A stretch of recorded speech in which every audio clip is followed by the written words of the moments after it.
wondering if you have like cash games over there. Oh, okay.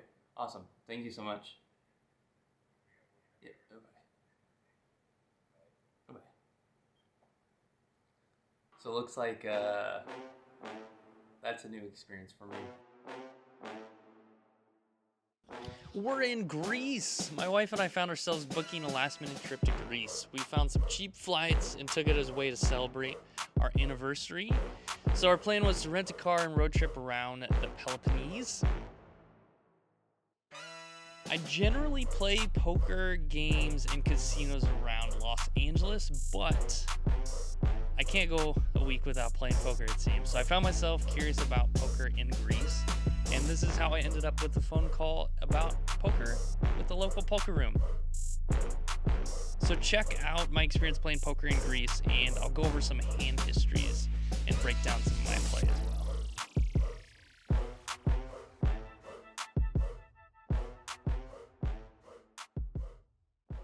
And then what's the minimum and maximum buy-in for the 50 set?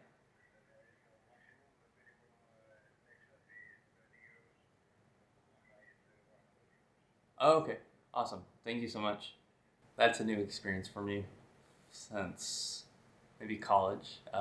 Playing 50 cent blinds. I don't know what he said the minimum. I think he said like 30 or 40. And the maximum, no maximum. So my guess is the game can play pretty big, meaning deep stacks, a lot of money on the table, or it could be very small with like most people playing for 40 to 100 euros. So let's go check it out.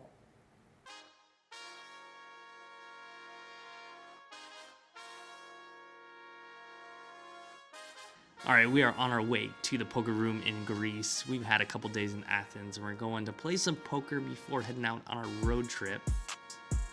We were staying in an area over by the Acropolis, and we gotta take a subway to the poker room. It is a non-touristy area, and something I didn't get in this vlog, which was quite scary, is I had to take a scooter ride home, and some teenagers started kind of harassing me on my scooter. I had to scoot off very quickly, but that happened on the way home. I was not worried about that on the way up to go play poker. What's interesting about this session is I'm playing in a new spot, so I'm gonna have to really rely on fundamentals and trust my instincts, and hopefully make some money playing tonight.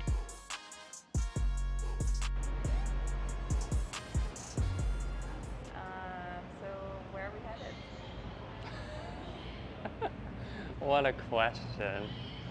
We're going to Ostifex Poker Room in Alimos. And we're gonna go play some poker, some 50 cent blind levels. Seems like I'm back in college when we used to play quarters 50 cent blinds. But again, the game could be very big. People could be in there for like over 1,000 euros on the table, so we'll see. And we're gonna take the metro. We haven't been on a metro since, I don't know, you went in LA. I'm a little nervous to go to a new poker room, especially in a new country when I don't know the language, but here we go.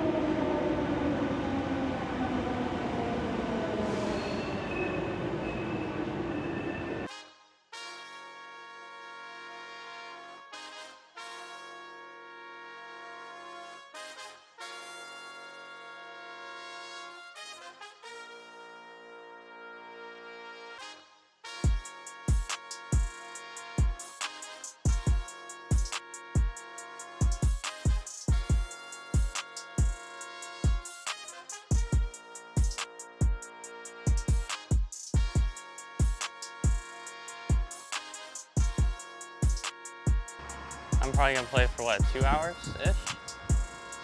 Turn $100 into how much? What's the challenge? Turn 100 into what in 2 hours? Yeah, what kind of profit though? Double up. Double up's easy. Like, cause it's either gonna be double up or broke. Okay, triple up. That'll be a goal. Triple up. But I'm also gonna play poker. I'm not gonna, like, just to do the triple up, you know? Well, if I lose quickly, this will be where I'm stopping, where I go to pick up my loser's drink and try to find you wherever you're at. Do we have to turn into the street, or is it on the street? Is that a 7-Eleven up there? No. It's interesting. Wonder if we'll talk to, or if I'll be able to talk to someone, because I wonder, like the poker room I was reading on the blog, it seems like it's ran very much like poker rooms are in some of the states where gambling is not legal. So, but poker can be legal if people are charging a membership fee versus a rake. So I wonder if this is the same case for their poker room.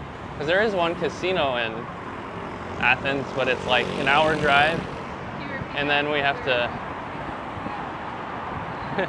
there's one casino in Athens where you have to take like an hour drive. And then I couldn't tell if you have to take a, what are those things called? That you go up on the mountain on, a shuttle? Gondola up to it. And if we wanted to do that, we'd have to get the car, so.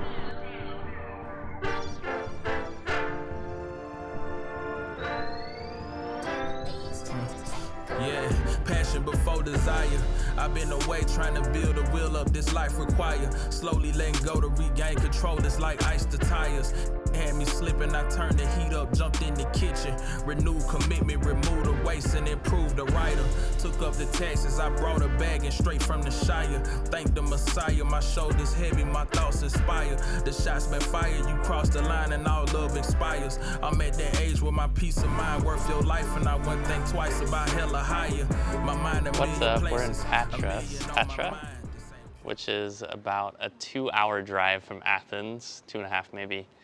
And we're gonna do some hand history. So we showed up at the poker room and it was open. It just looked very close. I'm not sure why that is, because the place is definitely legal, or at least that's how it's advertised, because there's some videos on YouTube that advertise the poker room. And if you go to their website and hit Google Translate, it kind of talks about some sort of proposition or policy or law or whatever in Greece, that why they are able to operate legally. So it's kind of like felt like an underground, like special secret gambling den, but it's definitely legal. But I didn't want to record in there because I felt like I'm in another country. I didn't ask permission. I didn't know how much of an issue it might be. So I'm gonna share some hand histories based on that, or what I remember, and then just the kind of overall vibe of the space. It was definitely not how it's advertised online. I did read some reviews, so I kind of knew what to expect. It's kind of what I imagine, like the old school poker rooms in LA that when they first started, just littered with smoke, and you're sitting next to someone and they're blowing smoke in your face and smoking their cigarette when they make a bet. And so it was very smoky, very like old school, old man kind of vibe, but a lot of players from, I would say, younger players, a few, and then a lot of older players. So let's get into the hand history. Okay, so some hand histories. We're gonna go over a few, some notable hands. So the gameplay is very small from what I'm used to. I mean, when I first got back into poker about 1.5 years ago, maybe 2 years ago now, it kind of feels like the size of the game then, which was, I played $1, $2 at home games. If I won $200, $300, it'd feel like a pretty big win. Not a lot of big pots. So it's 50 cent euro. And a lot of hands people would raise pre-flop. The range was all over the place. And there were a lot of I think bet sizing tells that I got based on how people bet their hands pre-flop. So I wasn't quite sure how much to open. I finally figured out a good open size. All right, so the first notable hand, ace-9 suited, ace-9 of hearts. Very interesting hand. We'll have some graphics up for the suits and stuff, but I don't quite remember the exact suits. So ace-9, suits aren't super important. Ace-9, and I'm in the low jack, and we get one limper and another limper, so they both put in their 50 euros to get into the hand. And I raise to 6 euros, so everyone else folds, goes back to the limpers, and they both call. So there's $18 going in the pot. The flop comes like 5, 6, 9, or 5, 3, 9, and I have ace-9 top pair, top kicker. What's interesting about this hand is the villain donks, so he bets $1.50, which is like super small. And so I just call, and the other villain, who also limped, calls. The turn is a card that connects to make a straight, but not very many cards to make straights. I don't remember the exact card. And then the villain donks again. So donking meaning he leads out into me. He's the first to bet, which is pretty abnormal. And he leads out for $10, and then I call. And then the other villain, it's following Grace. The other villain calls as well. And then the other villain folds. So then we go to the river, just heads up. And the last card is kind of a brick, and he bets again. He bets $20. And then I call reluctantly. Oh, the last card was a queen. So I figure maybe he's betting $20 now because he paired his queen. Or he has a 9. He could have hit a random 2 pair for queen 9, but I had to call at that point. I still had some showdown value. And I called, and he instantly mucked his cards. So he didn't even flip over his cards. He was just very frustrated and threw his cards in the muck, threw them away. And I flipped over my cards just out of courtesy and won that pot. That was the first pot I won. First hand I played as well. And let's go into the next hand. All right, the next notable hand, I have pocket aces. So actually I'm playing pretty tight. I'm not playing a lot of hands. And pocket aces, I'm in the under the gun +1 position, and I opened at $3. So the first under the gun folds, I opened at 3, and we get 4 callers. So we're going 5 ways to the flop. So there's about $15 or 15 euros in the pot going to the flop, and we have pocket aces. Definitely not a fun spot to have for pocket aces, but we have a favorable flop. The flop comes 8, 3, 5, and 2 clubs on the board. So I figured I can bet kind of small, maybe keep a couple draws in, maybe get a pair of 8s to call. Maybe someone has king 8, ace 8, something like that. I bet 5 euros, so, or no, 3 euros. I bet 1/5 of pot. And we get 2 callers. So we go to the turn. The turn is a 4 of hearts. So now there is a straight possibility. There's 3, 4, 5, and an 8. So someone could have 6, 7. Someone could have ace 2. And we bet big now on the turn. So if someone maybe turned an open ender, we're kind of making them pay for it. So we bet 15 euros on the turn. And we get 1 caller. So we go to the river, we're heads up. We have another queen, another river queen. And we are, at this point, either winning with a showdown hand, maybe they have a pocket pair as well, or they have a straight and we're just value owning ourselves. But we got to bet here. We got to bet the river. And so we bet 20 euros on the river, and the gentleman folds. So we win our second pot of the night. And then we play some hands from here on out, and We are up to like 165 at that hand with pocket aces, then we get back down to like 120. And then let's go into the last couple interesting hands of the night. So we are at Olympia, the birthplace of the Olympics. We're gonna do some hand histories. We're gonna go over 2 more notable hands from the session. And I have a question though. Could poker ever be in the Olympics? I'm asking you, Miss Behind the Scenes camera. What do you think? Poker in the Olympics or not? No. No, okay. Leave a comment. What do you all think? Can poker be an Olympic sport? So I want to talk about 2 notable hands. There were a couple other hands that I played throughout the night, throughout the session, but I think these 2 are pretty fun hands to go over. So the first one was King 4 of diamonds in the cutoff. And any of my GTO viewers, so anyone that follows Poker Theory, can let me know if how I played this hand, if I played it well. I think I played it pretty exploitatively and maybe not so much in theory of how it should be played. So I just limped with my King 4 in the cutoff because I felt a lot of the players at the table were playing pretty passively. So I wouldn't do this at most games. It really depends on the table dynamics.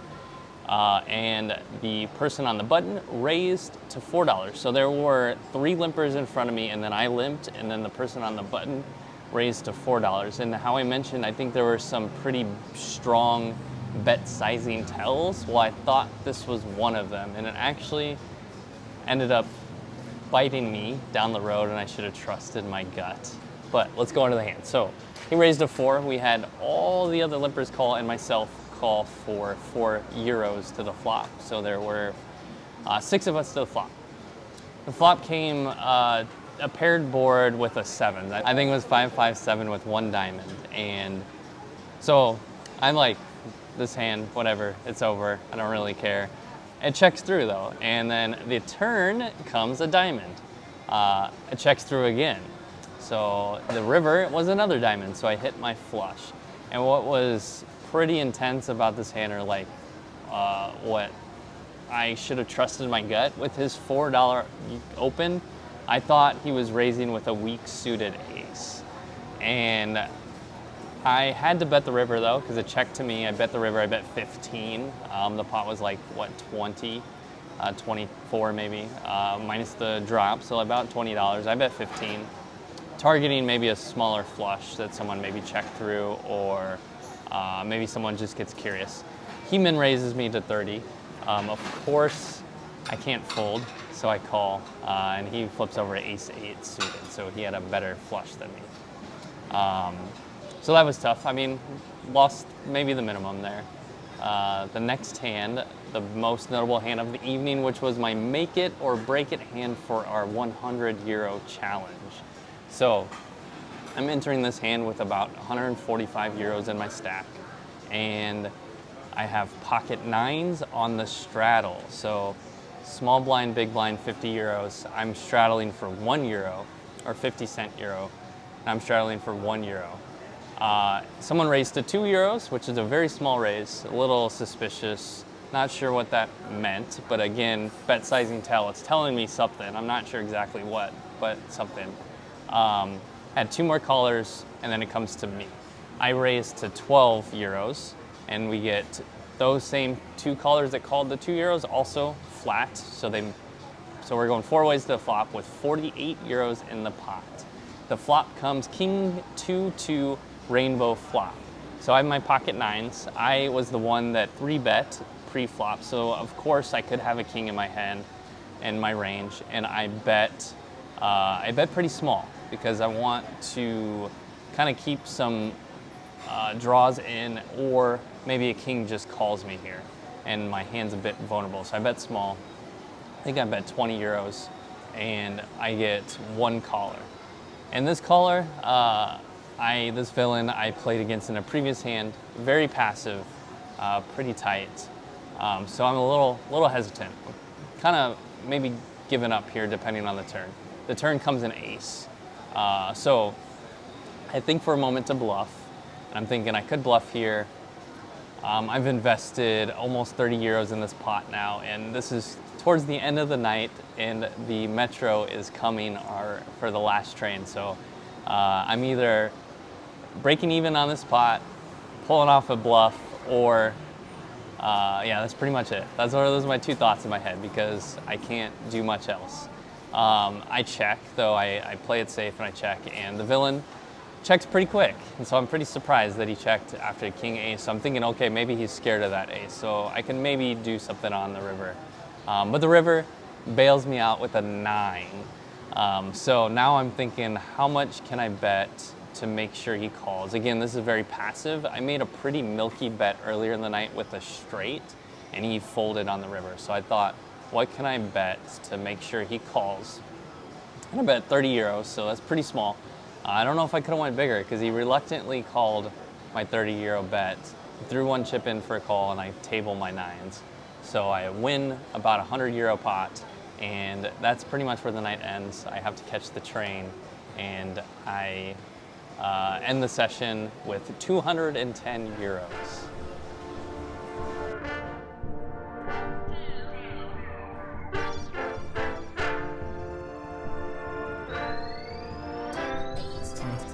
Yeah, passion before desire. I've been away trying to build a wheel up this life require. Slowly letting go to regain control. It's like ice the tires. Had me slipping, I turned the heat up, jumped in the kitchen. Renewed commitment, removed the waste and improved the writer. Took up the taxes, I brought a bag and straight from the shop.